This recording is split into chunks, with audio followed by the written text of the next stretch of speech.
It's timeless, isn't it? But the speed, the intensity, it still shocks. A feud just crushing this potential. Absolutely. And welcome to the deep dive. Today, we're really getting into Shakespeare's Romeo and Juliet. Our goal is to give you a solid handle on the story, who's who, and critically, how everything unfolds. Yeah, we're using the play itself as our guide, the text, the dialogue, the characters, even what the chorus tells us. We want to dig into why it's such an iconic tragedy. Think of it as your essential guide, really mapping out those crucial moments and introducing the key people caught up in it all. And our mission is pretty straightforward. Track the conflict, the Montague-Capulet thing. Which is just simmering under the surface, ready to boil over. Exactly. Then trace Romeo and Juliet's love story, passionate, secret, doomed. Pinpoint those key events, the turning points that lead to the end. And meet the characters driving it all. We're going to go chronologically, act by act, hitting the main points. Perfect. So let's set the scene. Act 1, where it all begins, conflict and love, side by side. Right off the bat, Act I, Scene I, a street fight.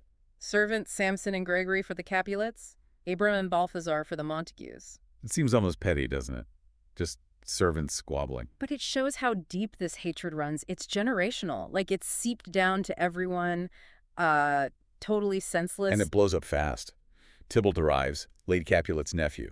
He's all fire and fury. Oh, yeah, Tybalt just escalates everything. He wants the fight. It takes Princess Gallus stepping in, literally threatening death for any more fighting to stop it. Which tells you just how bad things are in Verona. This isn't the first time, clearly. The tension is thick. Then we meet Romeo, and he's, well, not exactly cheerful. No, he's moping, lovesick for Rosaline. Yeah. Doing the whole Petrarchan lover thing. You know, sighs, poems, unrequited love. It was kind of a fashion. His cousin Benvolio tries to snap him out of it. Look at other girls, sort of advice. It raises a question, though. Is this Rosaline thing just setting up his quick fall for Juliet? Or does it show something about Romeo? Maybe a bit immature in his idea of love initially. That's interesting. Then scene 2, we're with Capulet. He's talking to Paris, who wants to marry Juliet. Capulet's a bit hesitant, actually. Says Juliet's too young, barely 14. Tells Paris to woo her, maybe win her heart at this feast he's planning. Right, the feast, the big catalyst. He sends a servant out with the guest list. And the servant can't read, so who does he bump into? Romeo and Benvolio. He asks them for help, reads the list, Yeah. and Rosaline's name is on it. So Benvolio sees his chance. Let's go! Crash the party! Compare Rosaline to others. And Romeo, maybe reluctantly at first, agrees. They'll go masked. Risky, but But the chance to see Rosaline, or for Benvolio, the chance for Romeo to see other beauties, wins out. okay, scene the 3rd. We finally meet Juliet and the nurse. Ah, the nurse. Such a fantastic character. Earthy, talkative. Lady Capulet comes in, wants to talk marriage, pushes Paris as a good match. A man of wax, she calls him. Juliet's response is quite telling, isn't it? It is an honor that I dream not of. She's polite, but not interested. Not yet, anyway. She agrees to look at Paris at the feast, basically to please her mother. And the nurse's rambling story about Juliet as a baby, it shows their close bond, but also reminds us just how young Juliet is. 13, nearly 14, that's crucial. Then, scene the 4th. Romeo, Mercutio, and Benvolio are heading to the feast. Masks on. Romeo's got a bad feeling, like something terrible is going to happen tonight. Foreboding. And Mercutio tries to laugh him out of it with that amazing Queen Mab speech. Ah, the Queen Mab speech. It's brilliant, imaginative, wild, a bit cynical too. Such a contrast to Romeo's heavy romanticism. Mercutio doesn't buy into dreams and fate the way Romeo does. It's almost like he senses the danger in all this romantic intensity. Maybe. And it leads us straight into scene V, the feast itself. The moment everything changes, Romeo sees Juliet across the room. And it's instant. Forget Rosaline, gone. He's completely captivated. Oh, she doth teach the torches to burn bright. Like a rich jewel in an Ethiop's ear. Beautiful lines. He's utterly thunderstruck. But trouble's brewing. Tybalt hears his voice, recognizes a Montague. And he wants blood. Right there. Fetch me my rapier, boy. But Capulet steps in. Surprisingly, he tells Tybalt to calm down. Says Romeo has a good reputation in Verona, actually. Don't ruin the party. Talk about dramatic irony. Capulet stopping the fight allows Romeo and Juliet to actually meet. And they do. A quick exchange, very intense, playing with religious imagery, pilgrims, and saints. And 2 kisses before they even know each other's names. Then the nurse drops the bombshell. He's a Montague. She's a Capulet. Juliet's reaction is devastating. My only love sprung from my only hate. Too early seen unknown and known too late. And that's the end of Act 1. The fuse is lit. Forbidden love has sparked amidst the family war. So Act 2, this is all about that love blossoming in secret against all odds. Yeah, the chorus even pops up again to tell us, basically, they're both hooked, but it's going to be tough because of the feud. Scene first, Romeo can't bring himself to leave the Capulet place after the party. He jumps the orchard wall. While Benvolio and Mercutio are looking for him, making jokes, still thinking he's mooning over Rosaline. Mercutio's trying to conjure him using Rosaline's name. Very bawdy stuff. They have no idea. None at all. Which leads us to, well, the scene. Scene 2, the balcony. Iconic doesn't even cover it. Romeo is hiding in the orchard, hears Juliet speaking on her balcony. She's talking to herself, wishing he wasn't a Montague. Oh, Romeo, Romeo, wherefore art thou Romeo? Meaning, why are you Romeo Montague, not where are you? Lamenting his name, the barrier. Deny thy father and refuse thy name. Or, if thou wilt not be but sworn my love, and I'll no longer be a Capulet. It's huge. She's willing to give up everything. Romeo reveals himself. They declare their love. It's passionate, poetic, maybe a little impulsive. Definitely impulsive. Yeah. They decide right then and there to Yeah. get married. Secretly. Wow. So, next step, scene third. Romeo needs help. He goes to Friar Lawrence, early morning. The friar's gathering herbs, talking about how plants can be both medicinal and poisonous. Bit of foreshadowing there. Romeo bursts in, tells him he's in love with Juliet Capulet and wants to marry her today. The friar is, understandably, shocked. Holy St. Francis, what a change is here. Is Rosaline, whom thou didst love so dear, so soon forsaken? He gives Romeo a bit of grief about that, yeah. But then he sees a possibility. Maybe this marriage, this union. Could end the feud. Exactly. It's a long shot, maybe naive, but he agrees to marry them, hoping for peace. Okay, scene the fourth. Romeo's back with his friends, Mercutio and Benvolio. Mercutio teases him for ditching them, notices Romeo's mood has improved drastically. No more moping. Then the nurse shows up, looking for Romeo. Sent by Juliet, obviously. Mercutio gives her a hard time. Lots of witty, slightly rude banter. But Romeo pulls the nurse aside, gives her the message for Juliet. Okay. Come to Friar Lawrence's cell this afternoon. They'll be married there. He reassures the nurse his intentions are honorable. She needs to bring a rope ladder later so he can climb up to Juliet's room for their wedding night. Scene V. Back to Juliet, waiting impatiently for the nurse to return with news. Oh, she's climbing the walls. The nurse deliberately teases her, delaying, complaining about her aches and pains. Driving Juliet mad. But finally, she delivers the message. Go to the friar's cell. Pure relief and excitement for Juliet. And scene the sixth. The culmination of Act 2. Romeo and Juliet meet at Friar Lawrence's cell. It's a very short scene. They're ecstatic, ready to be married. But the friar, even as he's about to join them, gives that warning. These violent delights have violent ends, and in their triumph die like fire and powder, which, as they kiss, consume. Chilling words. He senses the danger in their intensity, their speed. But he marries them anyway. Act 2 ends on this note of fragile, secret joy. They are husband and wife. But that joy is short-lived. Act 3 hits like a ton of bricks. Everything changes. Seeing eye again. Back on the streets of Verona. Hot day. Benvolio's nervous, senses trouble. And trouble arrives. Tybalt. He's looking for Romeo. Still furious about the party crashing. He finds Mercutio and Benvolio first, trades insults with Mercutio, then Romeo appears. Romeo's just married Juliet. Tybalt is now technically his cousin by marriage, though Tybalt doesn't know that. So when Tybalt insults him, calls him a villain, Romeo refuses to fight, tries to placate him. I see thou knowest me not. I love thee better than thou canst divide. Tybalt doesn't understand. And Mercutio. He's disgusted by Romeo's refusal. Calls it a calm, dishonorable, vile submission. He draws his sword on Tybalt. Tybalt, you rat catcher, will you walk? They fight. Romeo tries to step between them to stop it. And Tybalt stabs Mercutio under Romeo's arm, a fatal wound. Mercutio's death scene is devastating.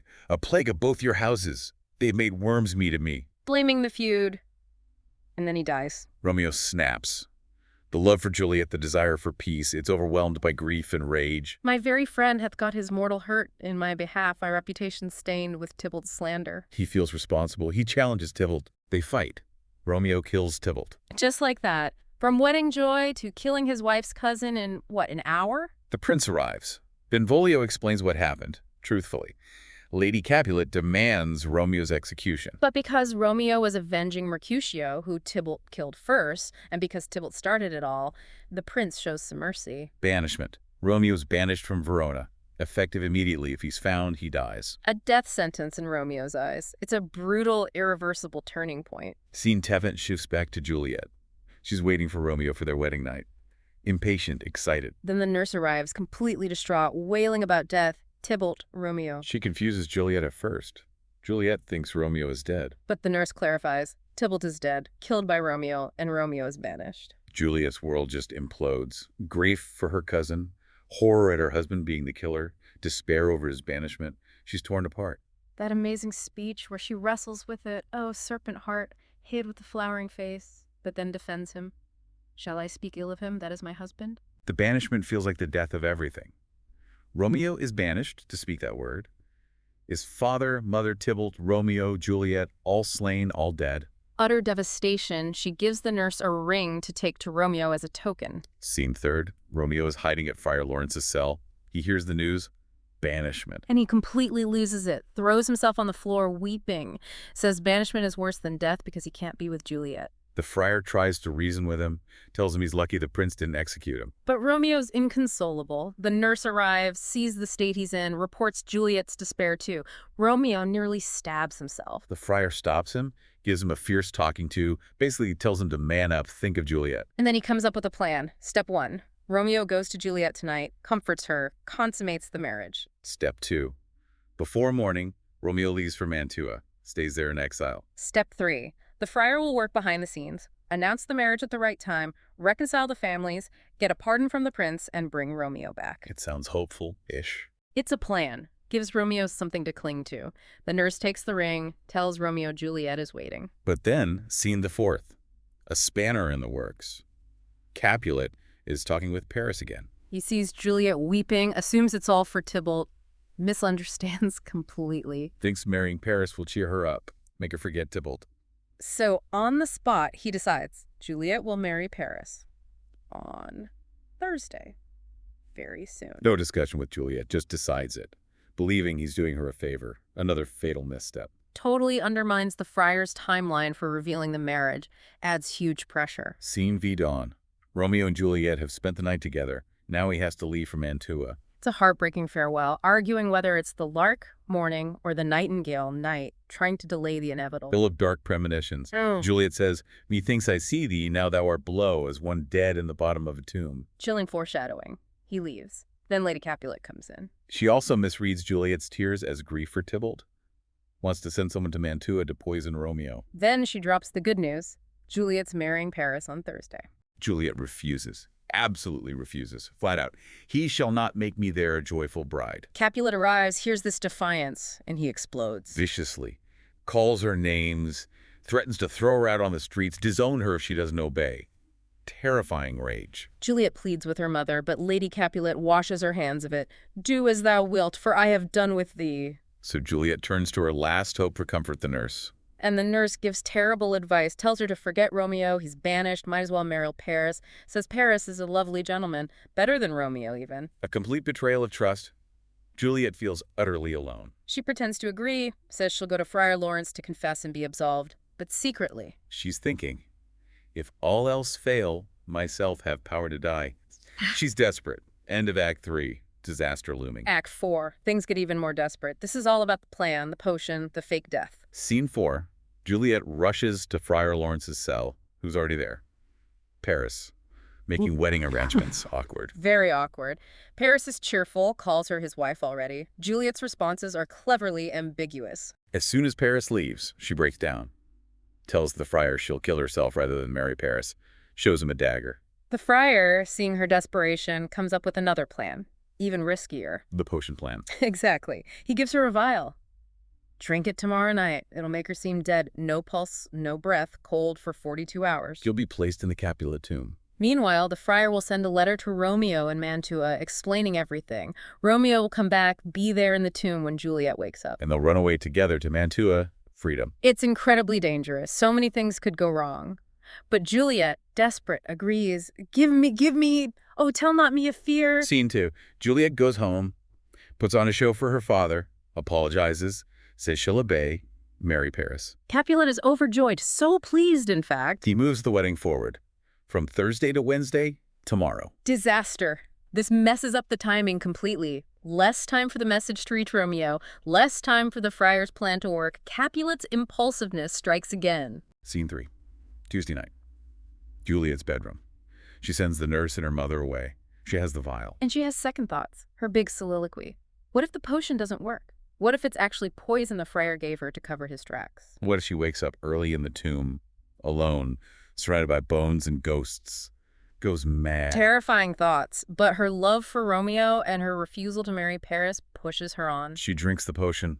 Romeo, I come, this do I drink to thee, and falls onto her bed, seemingly dead. Scene the fourth is very short, bustling. Wednesday morning, the Capulet household is frantic with last-minute wedding preparations. Music, food, excitement. Which makes the next scene even more jarring. Scene V. The nurse goes to wake Juliet for her wedding day, tries to wake her, realizes she's cold, lifeless. Panic. Screaming. Lady Capulet rush in. They see her. Utter chaos and grief. Paris arrives, ready for his bride. Friar Lawrence arrives too, playing his part. He confirms she's dead. Tells them to stop grieving, prepare her for burial in the family tomb. Says she's in heaven now. The wedding music turns to funeral dirges. All the preparations are flipped. Deep, deep sorrow. But for the audience, it's agonizing irony because we know she's not really dead. Act 4 ends with Juliet entombed, presumed dead. The friar's plan is in motion, but already compromised by the changed wedding date. Act V, the final act, where everything comes crashing down. Scene I, we're in Mantua with Romeo. His servant Balthazar arrives. But Balthazar doesn't have the friar's letter. He hasn't heard about the plan. All he knows is what he saw. He tells Romeo, her body sleeps in Capel's monument, and her immortal part with angels lives.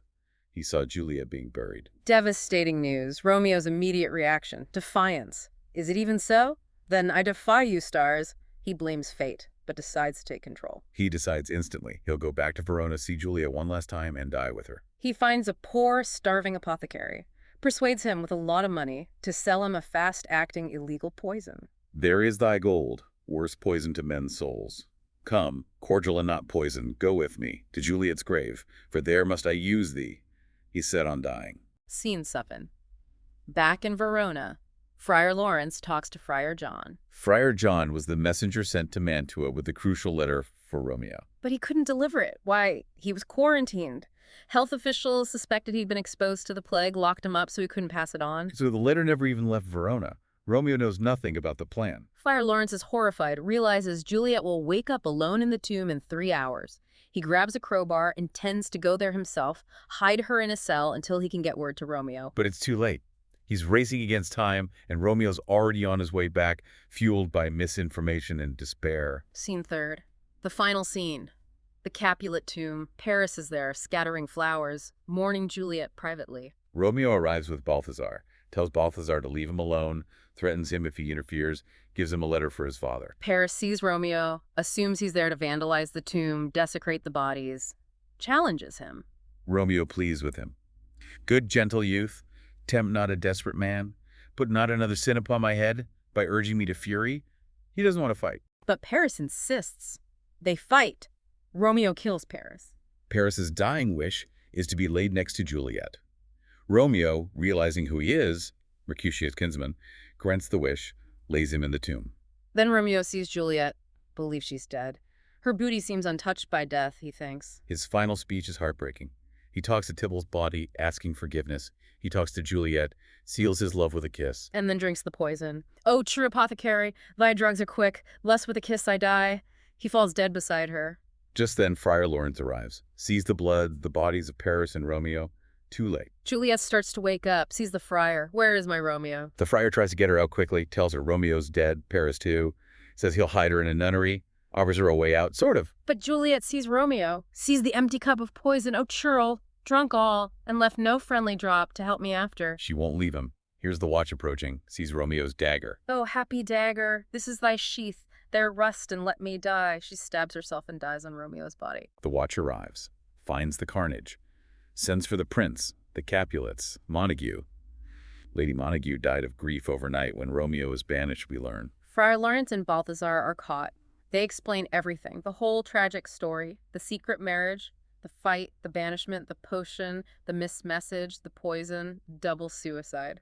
Romeo's letter to his father confirms the friar's story. The truth is finally out, in the most devastating way possible. Montague promises to raise a statue of pure gold for Juliet. And Capulet, taking Montague's hand, promises one for Romeo. The feud finally is over, bought at the price of their children's lives. The prince has the last words. For never was a story of more woe than this of Juliet and her Romeo. And that's the tragic arc from that first street brawl. Yeah, fueled by this ingrained hate. Through the whirlwind romance, the secret hopes. To the terrible chain of mischance, bad timing, and impulsive actions. Miscommunication is key, isn't it? The undelivered letter is catastrophic. Absolutely. And fate seems to play a hand. Or maybe just terrible luck. But also choices. Their choices, their parents' choices, the friar's choices. It's a potent mix. And the ultimate irony, as you said, their deaths finally end the feud that destroyed them. Such a waste. Leaves you thinking, doesn't it? About love, hate, how powerful they both are. About destiny versus free will. And maybe about how fragile everything is. How one mistake, one misunderstanding, one bit of bad luck can unravel everything. Yeah. So a final thought, maybe? Think about that element of chance versus human error. If just one thing had gone differently, if Friar John hadn't been quarantined, if Capulet hadn't rushed the wedding, if Romeo had waited just a few minutes, could it all have been avoided? What does that tell us about life? About trying to control things? About the thin line between happiness and tragedy? Definitely something to chew on. If this deep dive has got you thinking, please go back to the play itself or check out some analyses or even the films and adaptations. There's always more to find in Romeo and Juliet. It really does endure. A heartbreaking, unforgettable story.